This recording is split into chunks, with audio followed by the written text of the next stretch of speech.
রাজধানীর ঢাকার যানজট কমাতে এবং গণপরিবহনের নৈরাজ্য বন্ধে নানা টোটকা ব্যবহার করা হয় বিভিন্ন সময়ে।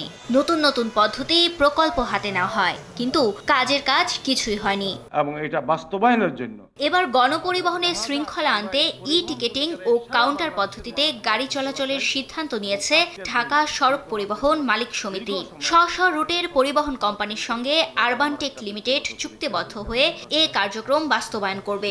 ঢাকার সব রুটের যাত্রীরা অ্যাপস অথবা নির্ধারিত ডিভাইসের মাধ্যমে টিকিট সংগ্রহ করে যাতায়াত করতে পারবেন। তাতে গুনতে হবে না বাড়তি ভাড়া। Urban Move Tech Limited. Dhaka পরিবহন মালিক সমিতির সাধারণ সম্পাদক বলেন, যাত্রী হয়রানি কমাতে এবং ভাড়া নৈরাজ্য বন্ধ করতেই এই উদ্যোগ নেওয়া হয়েছে।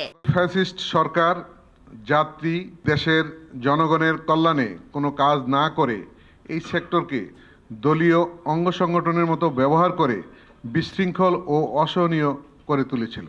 ই-টিকিটিং ব্যবস্থাপনায় স্ব রুটে পরিবহন কোম্পানির সাথে আরবান মুভ টেক লিমিটেড চুক্তিবদ্ধ হইয়া পরিচালনার জন্য সার্বিক দায়িত্ব গ্রহণ করিয়াছেন। আগামী এক সপ্তাহের মধ্যে এই কার্যক্রম চালু করা হইবে।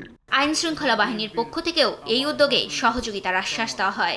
আমরা হয়তো ইনিশিয়ালি ক্যাশলেস টিকিট সিস্টেম কম হবে, যদিও আমাদের লোকজন ডিজিটালাইজেশন এখনও পুরোপুরি হয়নি।